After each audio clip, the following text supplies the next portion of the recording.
Invité du week-end, bienvenue sur ce plateau. C'est une nouvelle édition, mais avec les mêmes invités parce que les crédits carbone, il faut en parler et il faut en reparler.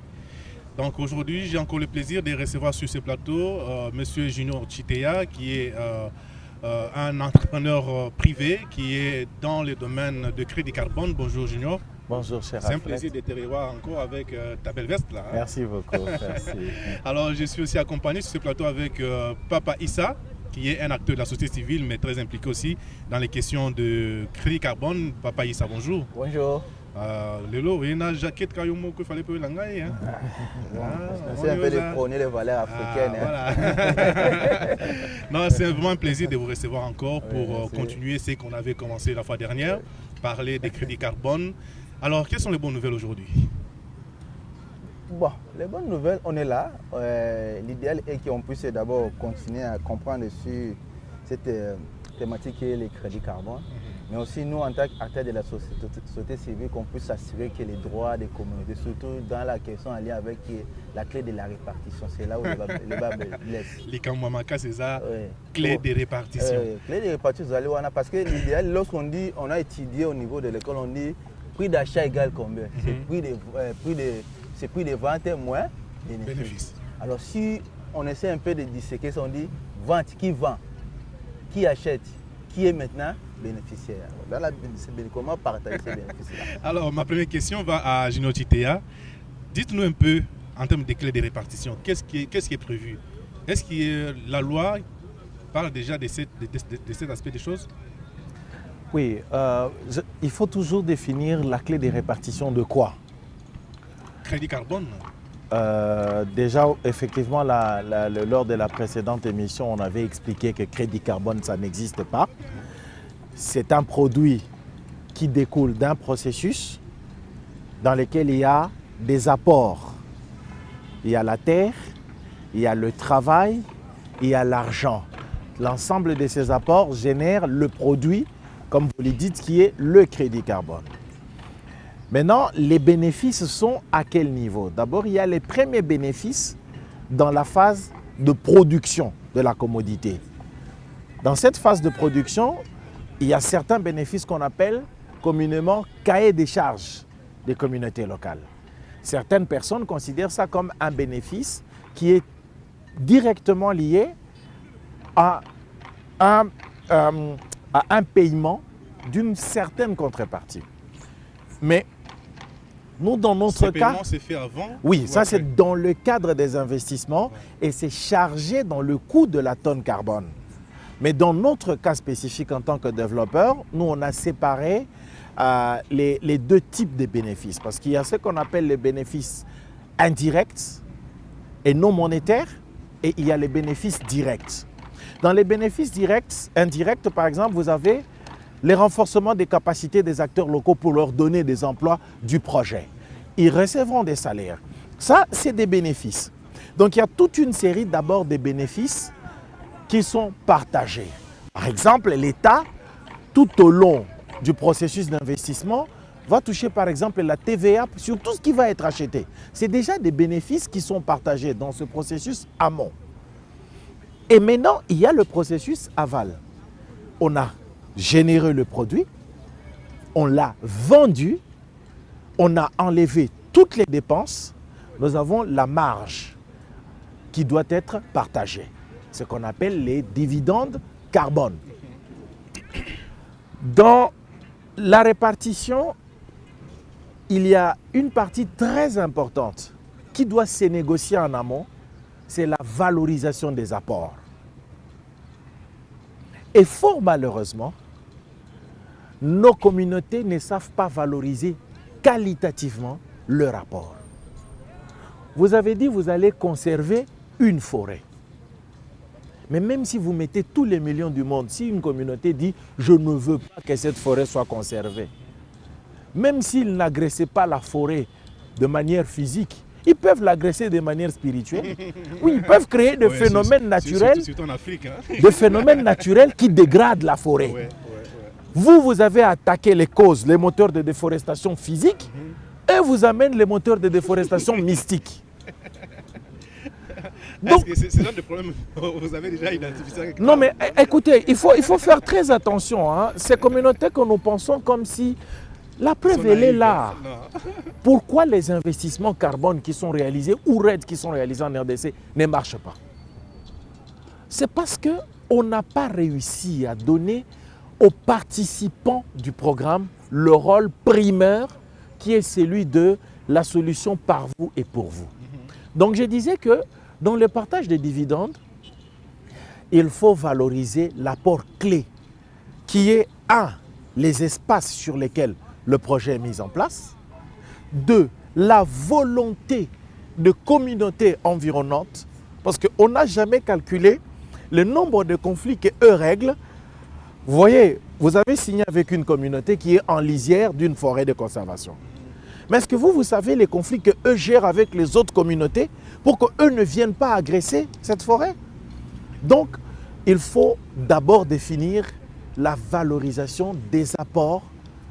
Et une fois que ces apports sont clairement définis, vous pouvez maintenant décider de l'affectation de leurs dividendes. Je reviens vers toi.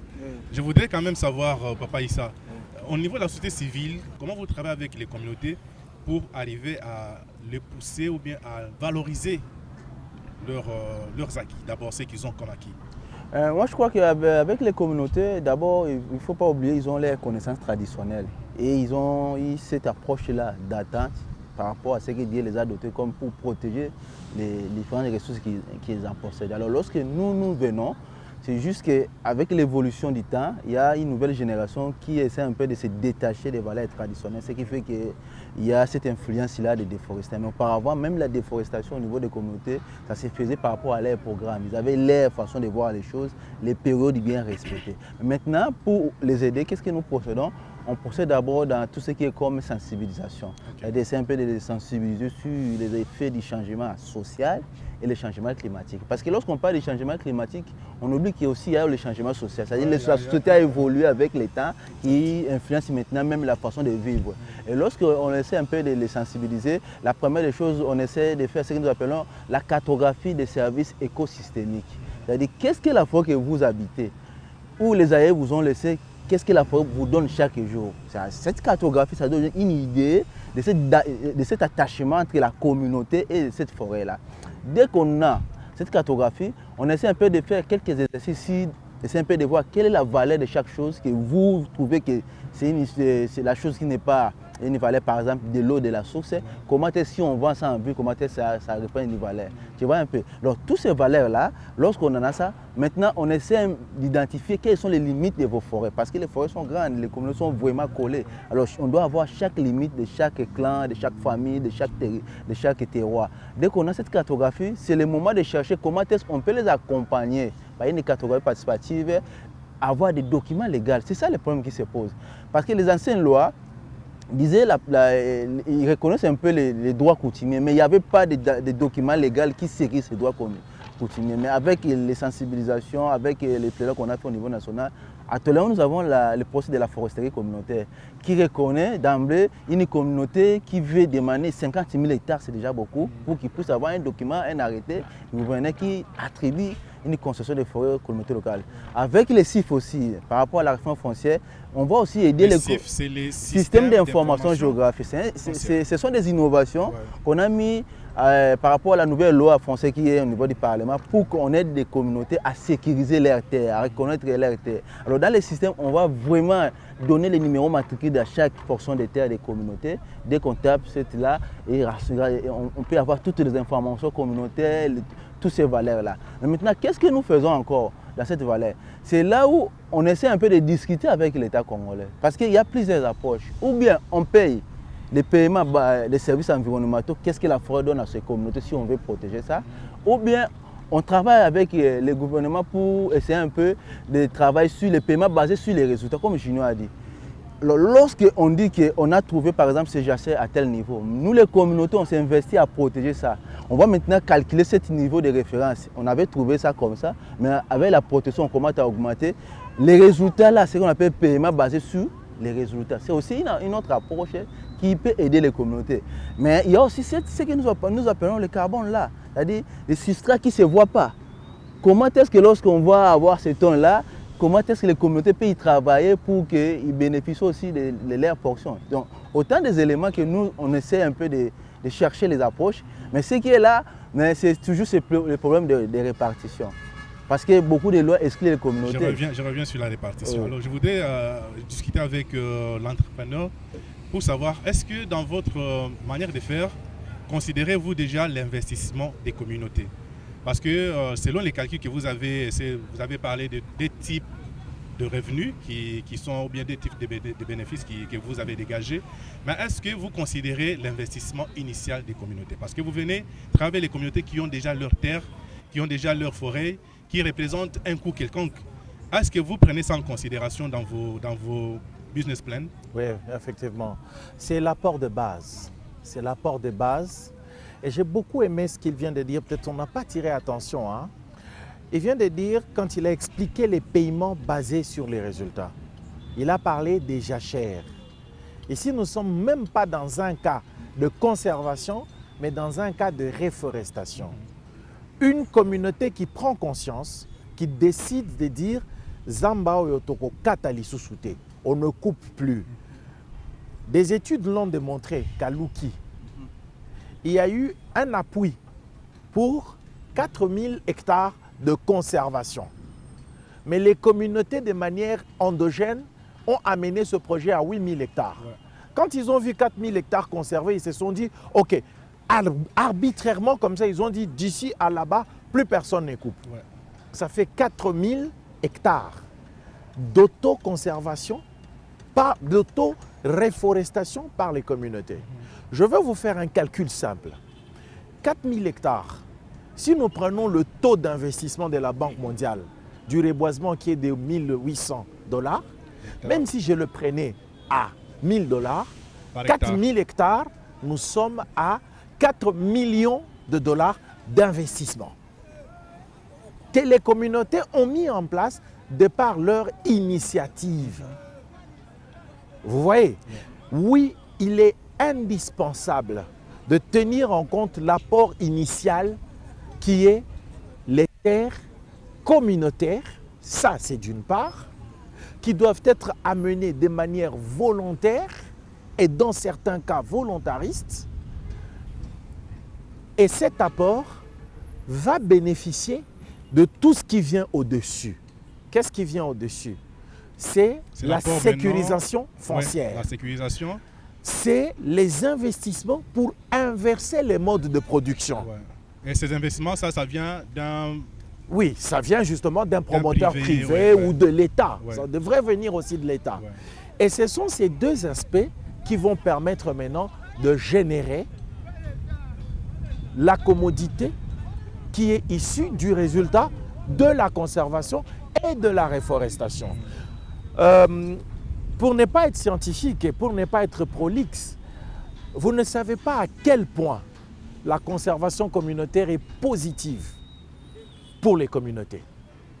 Vous ne savez pas à quel point. Pourquoi? On n'a jamais calculé les émissions liées à la dégradation. C'est-à-dire qu'il n'existe pas de scénario de référence liés à la dégradation. Mais quand vous regardez dans notre NERF, on estime que nous allons perdre 13 millions d'hectares d'ici 2030, mais nous allons dégrader 23 millions d'hectares. Et les études ont démontré que les émissions liées à la dégradation sont quasi similaires, si pas plus, aux émissions liées à la déforestation. Maintenant, regardez ce qui se passe avec la conservation communautaire. Vous pouvez mettre en place un programme RED qui adresse les moteurs de la déforestation.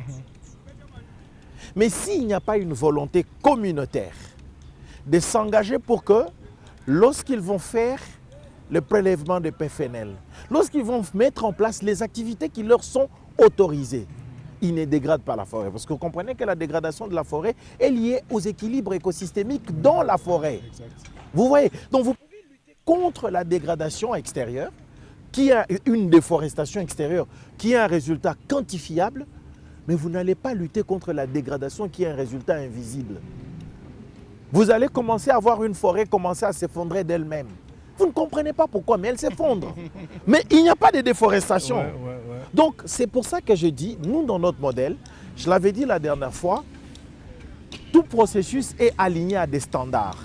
Nous avons construit notre processus sur le standard qui s'appelle Plan Vivo, qui est un processus spécialisé dans les crédits carbone communautaires.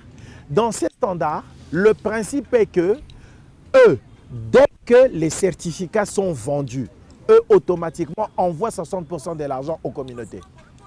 Ce n'est même pas que ça va d'abord. 50-50, non, non, 60, Ils disent, 60-40. si vous pouvez même négocier, ça doit dépendre, ça doit être les résultats d'une négociation avec eux et de montrer, vous dites, non, nous méritons 50% parce que regarde dans les résultats qui sortira tous les efforts que nous ferons. Et ça, c'est quelque chose qu'il faut retenir. Produire des crédits carbone ne doit pas être un processus arbitraire ou décrété. Ça doit être un processus scientifique et économique dans lequel il y a une valorisation des apports. Et ça devrait être le rôle. Et j'apprécie beaucoup que la société civile fasse déjà cet exercice de réfléchir avec les communautés sur la valeur de leur forêt. Et ça vous permet de négocier. On dit, oui, tu veux conserver, d'accord. Nous, on la coupe, oui, d'accord. Mais c'est notre forêt. Si on veut la couper là, on va la couper mieux que ça. Donc, considérez notre apport. Quelle est sa valeur? Et donc, nous, dans notre modèle, nous avons un modèle d'investissement où il y a énormément de partage de bénéfices indirects. Par exemple, nous, on va payer chaque mois. Nous, on ne va pas perdre des paiements basés sur les résultats à l'année. Non. Qu'est-ce qu'on doit vous payer au bout d'une année si vous conservez? C'est autant. On vous le paye. Chaque mois. Vous pouvez payer de manière anticipative? Non, mais c'est résultats. Okay. Les résultats, c'est nous sommes engagés à ce que vous ayez 100 gardes forestiers. Voici leur salaire. Vous, chef, avec vos méthodes mystiques, vous vous êtes assuré que personne n'entre. Voici votre salaire. Mais tout ça, dans notre modèle, fait partie de l'investissement carbone. Et qu'est-ce que vous, en ce moment-là, vous allez gagner? Nous allons gagner le résultat. Okay. C'est le fait que les communautés nous ont écoutés avec le minimum qu'on leur donne en attendant que eux et nous allons gagner ce crédit carbone dans lequel nous aurons une clé de répartition de 50-50. Vous voyez, donc il faut comprendre que si vous voulez faire des crédits carbone basés sur la terre, le système ne marchera jamais si vous ne faites pas de la communauté un investisseur. Alors, moi j'ai une question. Je voudrais, j'essaie un peu de réfléchir à haute voix. La valeur de ma communauté, de la forêt de ma communauté est de 8 millions de dollars, par exemple. Oui. Vous êtes un investisseur, vous venez avec 3 millions de dollars parce que c'est la première mise que vous voulez mettre pour le cash. Et quand on génère les crédits carbone, vous allez me dire non, on va se faire les partages 50-50. Là, vous m'avez escroqué, n'est-ce pas? Non. Comment ça? Parce que moi, j'ai investi à 8 millions, toi tu investis à 3 millions. Tu as 8 millions, n'est-ce pas? On va se diviser à 50-50. Oui, tu as 8 millions, n'est-ce pas? Oui. Ça, c'est ton investissement initial. Oui. Très bien. Dans ce cas, moi, je te laisse arriver jusqu'à la valeur de 20 millions et tu me paieras juste mon courtage. Tu commences avec 8 millions. Moi, j'amène 3 millions. Nous passons à 20 millions. C'est tout à fait normal parce que je t'ai ajouté de la valeur qu'on ait ce partage. Le mal est que je ne t'ajoute pas de la valeur. Donc, si je mets 3 millions de dollars, qui te permet de quitter de 8 millions et d'avoir maintenant toi-même une valeur de 15 millions, c'est tout à fait normal que je partage avec toi les 10 millions de dividendes. Si on n'ajoute pas de la valeur à une communauté avec son actif naturel, on ne peut pas partager 50-50 et vous n'aurez pas de dividendes. Très bien. Oui. Alors, Papa Issa, oui. Comment vous analysez le cadre juridique aujourd'hui qui réglemente cette question des crédits carbone en RDC? Parce que de plus en plus, on a l'impression que c'est tous les exploitants forestiers, industriels qui sont en train de migrer vers la conservation. Qu'est-ce qui se trame derrière tout ça? Bon, tu sais, pour les investisseurs, ils cherchent là où il y a l'argent. Hein. Ils ont trouvé qu'actuellement, il y a des portions des moyens, des pipelines, des moyens qui se trouvent au niveau des questions de carbone. et des questions de conservation. C'est pourquoi beaucoup de concessions d'exploitation de bois qui sont maintenant, qui convergent vers les concessions de conservation. Parce que ce sont des initiatives. Parce que la problématique avec les changements, ça évolue avec des opportunités qui se présentent au niveau de la scène internationale. Mais aussi, on a compris qu'il y a beaucoup de philanthropes qui ont accepté d'appuyer la question de protéger les forêts, de limiter la déforestation. Ils ont mis beaucoup de fonds pour aider tous ces pays-là qui ont des forêts, qui puissent protéger ça. C'est pourquoi tu verras beaucoup d'initiatives qui offrent vraiment la question liée à la conservation. C'est là où interviennent maintenant toutes ces sociétés-là. Comment testent tous ces moyens qu'ils avaient pour couper la forêt, ils peuvent maintenant mettre ça pour conserver. Mais maintenant, le problème est que notre arsenal, il doit être maintenant adapté à ces changements-là. Tu vois, parce que même notre fameux code forestier, c'était plus que si tu lis son esprit, c'est l'exploitation des bois d'œuvre. Ce n'était pas vraiment sur la conservation. Tu vois, maintenant, nous sommes obligés, heureusement que nous sommes en pleine réforme, comment est-ce qu'on peut informer cette question dans la réforme et mais il y a déjà une autorité de régulation du marché carbone. L'autorité peut être là. On doit réguler ce qui est déjà formalisé quelque part. Sinon, l'autorité va rester une coquille vide. Tu vois un peu. Alors, lorsqu'on parle de ça, est-ce que l'autorité reconnaît que les communautés sont aussi les acteurs de conservation? Non, mais attends, si tu dis que l'autorité risque de rester une coquille vide, oui. Mais moi je me dis, ça ne va pas être une coquille vide dans la mesure où il y a quand même c'est une sorte d'émergence de tout ce qui est concept crédit carbone. On voit de plus en plus plusieurs personnes, plusieurs organisations bien sûr, qui sont dans ça. C'est-à-dire que d'une part, la RDC représente un marché carbone qu'il faut contrôler. Oui, oui, c'est-à-dire on peut contrôler le marché carbone si on met aussi tout un arsenal qui prend en compte tout un système. Parce qu'avant même d'arriver dans l'autorité, il faut qu'on ait même des cadres, des registres. On ait des lois pour l'homologation. Quand est-ce qu'on peut dire que ça c'est un projet carbone? Il y a aussi différents types de carbone que Junior a cité. Comment homologuer ça à différents niveaux? Est-ce que tout projet carbone égale projet carbone? On parle de quel carbone? Carbone de l'eau, de la forêt, de la terre. Il y a plusieurs types de carbone. Ouais, il y a même carbone de déchets. Tu vois un peu, tous ces carbones-là, on doit avoir une cartographie de carbone. Et c'est un peu et maintenant. Ça n'existe pas encore. Non, chez nous, on parle seulement de carbone forestier. Ok, dans la forêt, il y a aussi la terre qui émet ces carbones-là. Dans la forêt, il y a aussi les tourbières qui émettent. Ouais, ouais. Tu vois un peu. Mais est-ce que les carbones des tourbières est pris en compte dans ces C'est là où on dit qu'on a une réglementation qui est standard, bien sûr, qui prend en compte tout le monde. Il ne prend pas la question des valeurs proportionnelles, c'est-à-dire l'autre valeur qui dépasse l'autre. Ce n'est pas la même chose. Parce que lorsqu'on dit tout produit carbone, par exemple dans la nouvelle loi par rapport à la clé de répartition, il met 50-50 à tout. Non, ce n'est pas ça. Est-ce que les valeurs carbone qu'on a, essaie un peu de quantifier au niveau de la terre, on doit répartir ça de la même façon que les valeurs carbone, on a trouvé ça au niveau de la forêt. Les valeurs carbone des tourbières, comment est-ce qu'on peut aussi répartir ça? Il faut qu'on ait même une typologie de carbone. Il n'y a pas un document qui définit le carbone. Je reviens vers toi, Monsieur Chitea. Dites-moi un peu, au niveau international, quel est le carbone qui a plus de valeur aujourd'hui? Aucun. Aucun. Une unité de réduction est une unité de réduction. Okay. Aucun. Et je veux même te choquer. Le carbone le moins cher est celui des forêts. Pourquoi? Parce qu'on va considérer que c'est le carbone le plus naturel qui ne résulte pas des gros efforts. Okay. Alors, mais il y a du carbone qui coûte cher. Je l'avais dit la dernière fois. Le crédit carbone est un sous-produit d'un effort. Et cet effort a un coût. C'est ce coût qui est affecté au crédit carbone. Mais voici la grande différence d'un crédit carbone. C'est sa valeur, pas son coût. Parce que là, nous rentrons dans la notion de la valeur d'une chose et du coût d'une chose.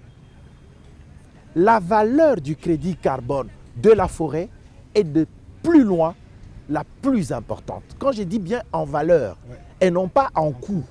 Mais qu'est-ce qui justifie cela? C'est naturel. Un crédit carbone, c'est une unité de réduction des émissions. D'accord? Le fait que j'ai marché à pied a-t-il la même valeur que j'ai planté un arbre? Planter un arbre va donner de l'ombre, va réduire les températures, va créer de l'eau. Ça n'a pas la même valeur que j'ai marché à pied. Les deux sont des réductions des émissions, mais l'une a plus de valeurs naturelles en termes de ce qu'on appelle maintenant les services écosystémiques. Je peux ici installer une pompe que je branche à l'électricité qui commence à capturer le carbone de l'air. Mais cette électricité vient du fait que les arbres ont fait de l'eau et l'eau a créé du courant. Donc, nous avons maintenant cette partie du plaidoyer de la valorisation des services supplémentaires à la réduction d'une émission. Et c'est ça maintenant tout le débat. Et moi, je suis désolé, là où les pays africains, les pays en développement forestier pêchent, c'est parce qu'on n'a pas réussi à chiffrer la valeur additionnelle de la réduction d'une émission par la forêt, par les services naturels. Le jour qu'on va chiffrer ça, pour dire, et c'est pour ça maintenant que vous voyez, il commence à s'ajouter de notions de crédit biodiversité. C'est-à-dire tu as un crédit carbone, mais sur ce crédit carbone, on ajoute le crédit biodiversité. Parce que non seulement, parce que tu peux également planter des arbres sans régénérer de la biodiversité. Tuer au contraire les écosystèmes. Il est vraiment important, je m'aligne vraiment sur ce que Papa Issa venait de dire. On ne peut pas réguler un marché qui n'existe pas d'abord, dans lesquels Congo, les marchés carbone n'existent pas.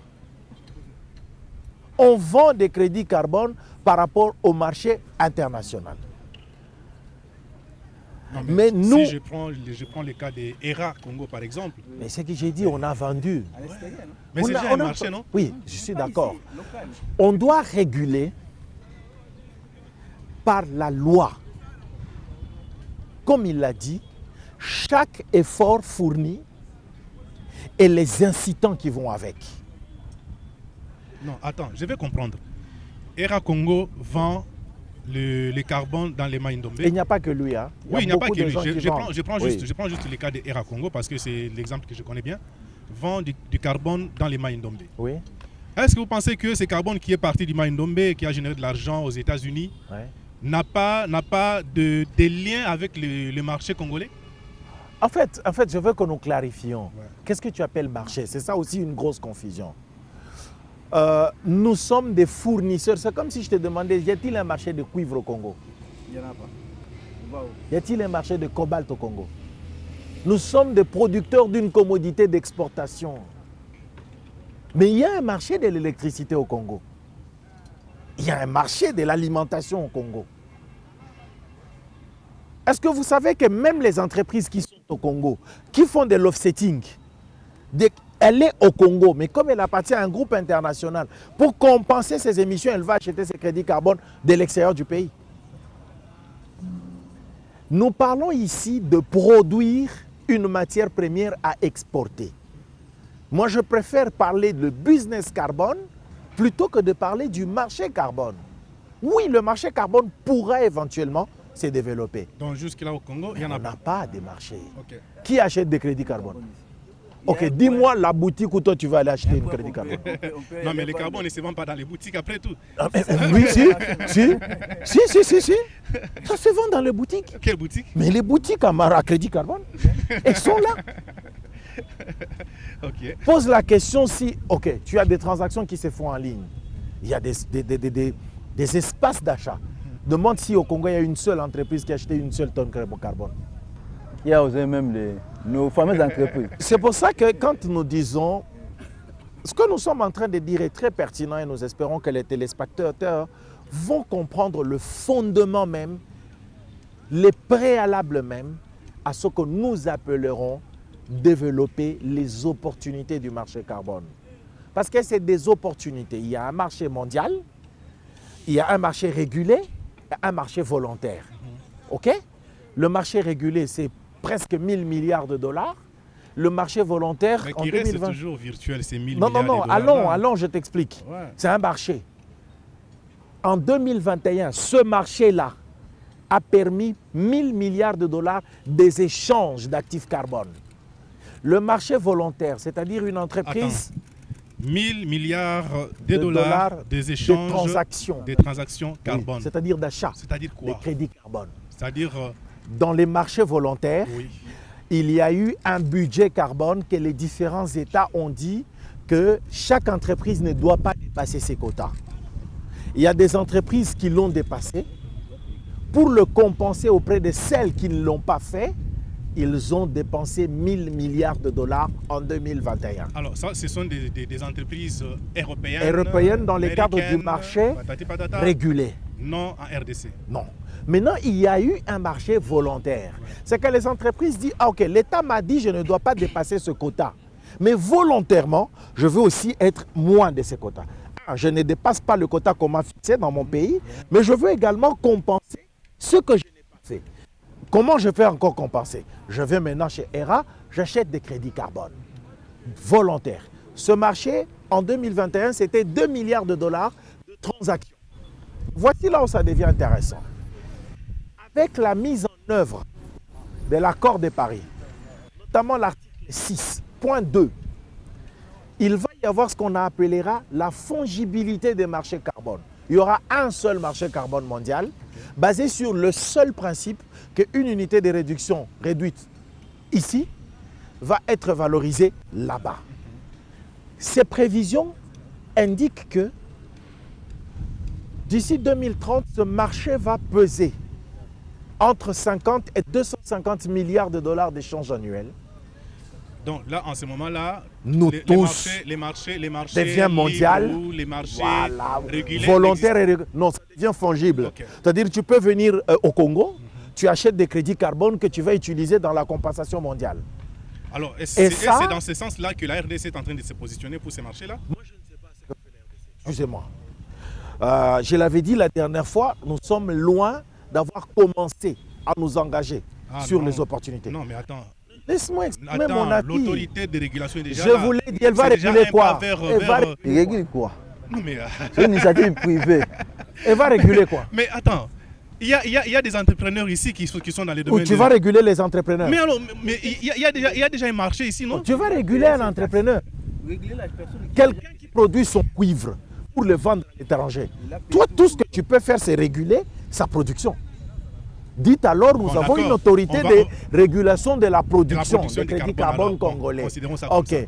Qui te dit que cette autorité mettra en place des règles qui rendront ce crédit carbone compétitif? Tu peux décider que... Mais la volonté politique est là. Ah, merci beaucoup. Tu commences à me parler de volonté politique. Moi, je pensais que tu allais me parler de schéma qui nous dirige pas à pas vers cette compétitivité de l'offre congolaise sur les marchés carbone. Parce que c'est de ça que nous parlons maintenant. Donc, pour ne pas monopoliser la parole, tu comprends que c'est complexe. Beaucoup de gens penseront que nous ne faisons que parler. Mais si les téléspectateurs, en particulier les décideurs, prennent le temps d'analyser chacune de nos réflexions, ils comprendront qu'il y a des chantiers. À chaque étape, l'autorité de régulation, c'est bien. Elle va réguler quoi? Pourquoi? Elle doit réguler une production de qualité pour être compétitif sur les marchés. Comment tu définis la qualité? Comment tu définis la compétitivité? Tu as besoin d'un arsenal légal. Il est où? Il va venir. Merci. Espérons. Alors, Papa Issa, moi j'ai une préoccupation. Les concessions d'exploitation forestière, exploitation industrielle bien sûr, sont en train de se convertir vers les concessions de conservation. Or, vous savez comme moi que la production annuelle de la RDC en termes de bois industriel est très faible. Tandis que l'exploitation artisanale, c'est bien celle qui produit, voire même 10 ou 15 fois plus que ceux qui le faisaient de manière industrielle. Au niveau de la société civile, qu'est-ce que vous faites? Parce qu'aujourd'hui, vous parlez des crédits carbone. Mais dans l'entretemps, l'exploitation artisanale, c'est bien celle-là qui est en train de détruire les forêts et qui fait que les crédits carbone ne puissent peut-être pas être considérés en RDC. Qu'est-ce que vous faites au niveau de la société civile pour faire en sorte que cette situation puisse changer? Alors nous, ce qu'on fait, on pousse l'État à accélérer la réforme forestière. Tu vois un peu. Et c'est la seule réforme qui piétine encore. Heureusement, j'ai vu dernièrement le programme gestion durable des forêts qui essaie un peu de se relancer. Parce que dans cette réforme, il y a d'abord la question de mettre en musique notre code forestier par rapport aux questions innovantes. Tu sais que même dans ces codes forestiers, le mot autochtone, ça n'existe pas. Il faut intégrer ça. Ce sont des thématiques, on puisse le dire. Mais est-ce que c'est vraiment ça qu'on a besoin? Non, c'est-à-dire, ce qu'on a besoin, c'est quoi? Adapter nos lois aux réalités. Parce que le code forestier, je suis sûr, il avait voulu réglementer le secteur artisanal en créant les unités d'exploitation forestière, les IFA là. Mais on n'a jamais créé ça. Ce qui fait que l'exploitation forestière artisanale se fait n'importe comment. Même la fameuse arrêté 84 qui fixe un peu les modalités pour faire l'exploitation de bois d'œuvre. C'était fallu qu'il puisse réglementer cette exploitation artisanale. Mais on voit réglementer où? Au moment où les zones qui étaient censées pour faire l'exploitation artisanale, on n'a jamais fait identifier ça, on n'a jamais créé ça. Tu vois un peu? Maintenant, nous poussons que l'État qui puisse mettre à jour les lois-là et affecter les différentes zones. On a des zones d'exploitation industrielle, on a des zones de conservation, on peut avoir des zones que nous appelons d'exploitation artisanale, mais aussi des zones de conservation forestière. Ouais. Tu vois, aujourd'hui, lorsqu'on parle de la programmation là, géographique, quelle est la dernière condition pour lever le moratoire? C'est cette façon-là. Comment est-ce qu'on peut réaffecter les nouvelles titres forestiers par rapport à leur utilisation? Ça n'existait pas. Donc, au moment où on n'a pas encore régulé cette catégorie de l'exploitation, c'est difficile. C'est là où on doit amorcer les réformes. Parce que cette catégorie, c'est l'exploitation communautaire qui se font là. Et la preuve en est qu'il y a aussi les gens qui font l'exploitation en créant aussi des éléments, par exemple, ce sont les abattis culturels. C'est-à-dire, et ils supposent que pour les communautés, pour nous les communautés, lorsqu'on fait des champs, tous ces arbres-là, on peut vendre ça. Lorsqu'on nous demande, non, ce sont des arbres qui proviennent de l'agriculture, donc il n'y a pas de valeur. Ce sont des pertes que l'État aussi subit. D'où la nécessité de réglementer cette exploitation artisanale, de créer des zones où on peut faire ça. Ce n'est pas n'importe où on peut faire. Dès qu'on a ça, ça peut régler cette situation-là. Alors, Junior Chitea, nous sommes en train de chuter. Je voudrais quand même, c'est une question de curiosité. Est-ce que les secteurs de l'exploitation artisanale peut être orienté vers le crédit carbone? Oui. C'est possible? Oui. Comment en fait, il faut toute une émission, si pas 10 émissions de pédagogie. Crédit carbone égale méthodologie de réduction des émissions. Il existe toute une méthodologie pour l'exploitation du bois. Toute une méthodologie.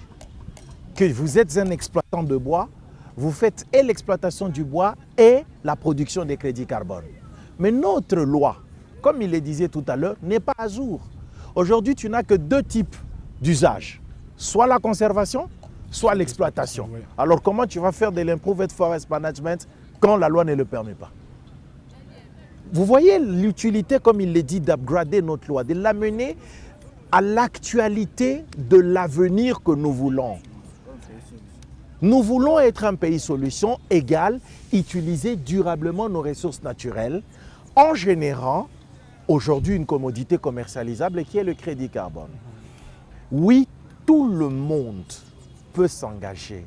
Et j'apprécie beaucoup ce niveau de connaissance de la société civile, du cadre existant. Parce qu'effectivement, pour régler ce problème de la déforestation artisanale, on a besoin d'organiser les modes de production.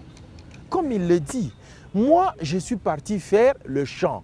J'ai payé pour avoir une portion agricole. Ça veut dire que tous les arbres qui sont là-bas sont à moi. Je vais les abattre, certains je vais les brûler, certains et tout ça. Mais si on avait une réglementation et une appropriation à la base de la réglementation qui clarifie pour dire zone agricole, c'est zone agricole. Zone forestière, c'est zone forestière. Zone de déforestation, production du bois d'œuvre, production du bois, charbon de bois, c'est zone de conservation pure, c'est zone. Si ça pouvait être mis en place, mais naturellement, que nous aurons l'usage durable de nos ressources. Il ne faut jamais oublier que tout ce dont nous parlons ici, c'est des aspects du développement durable qui supposent utiliser efficacement les ressources que nous avons aujourd'hui de manière à satisfaire à nos besoins sans compromettre les capacités des générations futures à répondre aux leurs. Et donc, l'ingénierie économique mondiale a décidé d'internaliser les efforts à travers un coût de récompense ou de taxes. C'est ce qu'on va dire. Crédit carbone, c'est quand on me récompense. Taxe carbone, quand on me sanctionne. C'est ça la dynamique, mais il faut la structurer. Oui, et nous sommes favorable à ce que la société civile, celle de la RDC, est tellement proche de la population, développe l'intelligence du développement des crédits environnementaux, des crédits du développement durable. À ce moment-là, nous saurons que telle communauté, elle n'a plus de forêt. Quelle est l'écologie de cet environnement? C'est peut-être des champignons, c'est peut-être tel. Quels sont les services environnementaux que cette savane génère? Une savane, quelle est sa valeur environnementale? Eh bien, comment valoriser les services environnementaux sur soit le point de la biodiversité, soit le point de la capture carbone sol, soit le point de la régénération naturelle, partout où on n'est pas censé avoir de forêt. Voilà. Très intéressant, très passionnant. Mais je sais que les temps pressent aussi. Okay. Alors je voudrais vous donner une minute pour placer un dernier mot.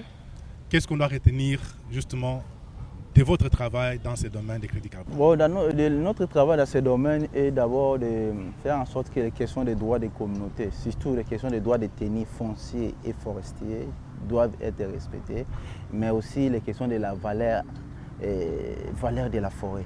Tu vois, il faut qu'on arrive à identifier les services écosystémiques et reconvertir ça en valeur économique. Là, on saura vraiment à quantifier quelle est la valeur de nos portions des forêts. Je suis sûr que c'est un processus qu'on doit intégrer les scientifiques, c'est aussi ça, ces rôles-là. Dès qu'on va arriver à avoir une vraie valeur de la forêt, là, on peut dire qu'on a juste quelque chose. C'est facile de l'avoir. Il faut y croire. Lorsqu'on fait des cartographies, c'est des grandes superficies. On commence par la cartographie participative et on fait aussi les inventaires métiers. Quel est ce rôle de cela? Maintenant, il faut reconvertir ça en valeur économique.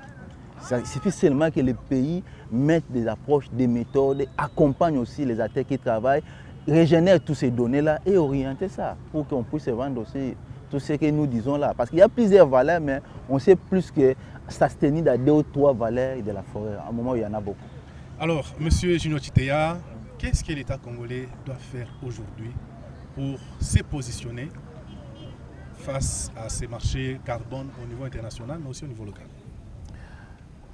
Premièrement, qu'il respecte la loi. C'est-à-dire impliquer toutes les parties prenantes dans la mise en place des cadres légaux et réglementaires. Et vous n'avez pas été impliqué? Je ne parle pas de moi. Non, le secteur privé. Non, la société civile réputée non plus. Tout ce qui est en train de se faire aujourd'hui, excusez-moi, c'est du banditisme institutionnel. C'est carrément ça.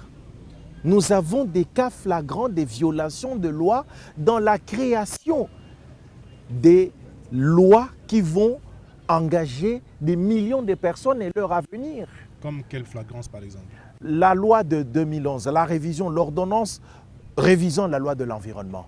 Amenez-moi une seule liste de présence d'une réunion organisée par les gens qui l'ont fait passer, une seule liste de présence où les parties prenantes s'étaient réunies et ont contribué à ce document.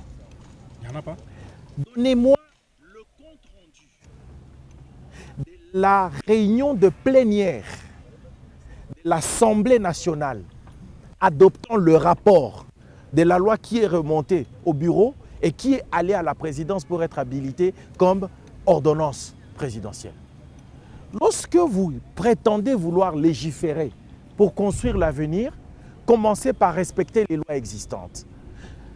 La loi de 2011 a construit des principes qui sont tellement fondamentaux pour l'avenir environnemental de ce pays. Si on se met à les respecter, d'abord, respecter la loi existante. On apprécie le processus de l'aménagement du territoire. On apprécie le processus de la réforme foncière. Pourquoi? À cause de la participation. Mais aujourd'hui, nous sommes dans un processus de réforme exclusif dans lequel nous avons des super sachants détenant les hyper pouvoirs publics qui décident et vous imposent. Et quand vous regardez maintenant les choses que vous faites, vous amenez ça même à un juriste, un bébé juriste, il va vous dire, mais cette histoire est cacophonique. Non mais attends, on fera une émission, le moment venu, pour que nous, on vous démontre comment, en prétendant construire le marché carbone, l'État est en train de les détruire. Ah bon? Ah mais oui. Je pèse mes mots, je suis à la télé. Et de toute façon, ce n'est pas la première fois que je l'ai fait. On a fait les plaidoyers pour qu'on nous écoute, qu'on implique les parties prenantes, qu'on associe les experts, ok, qui nous montrent le cabinet d'experts qu'ils ont associé pour réfléchir tout ça.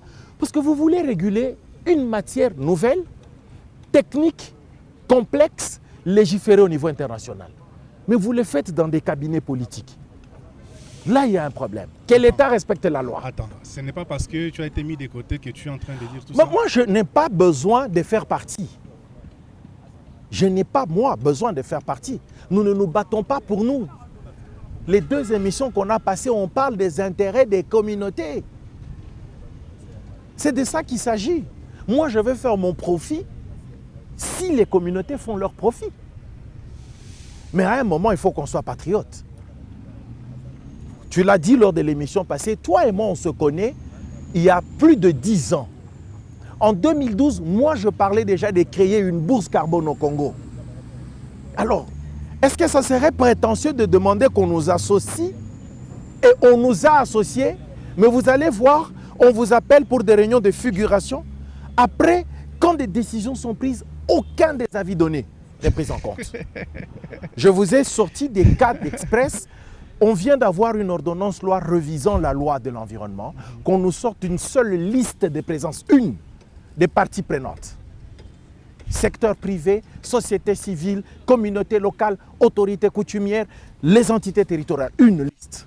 Une.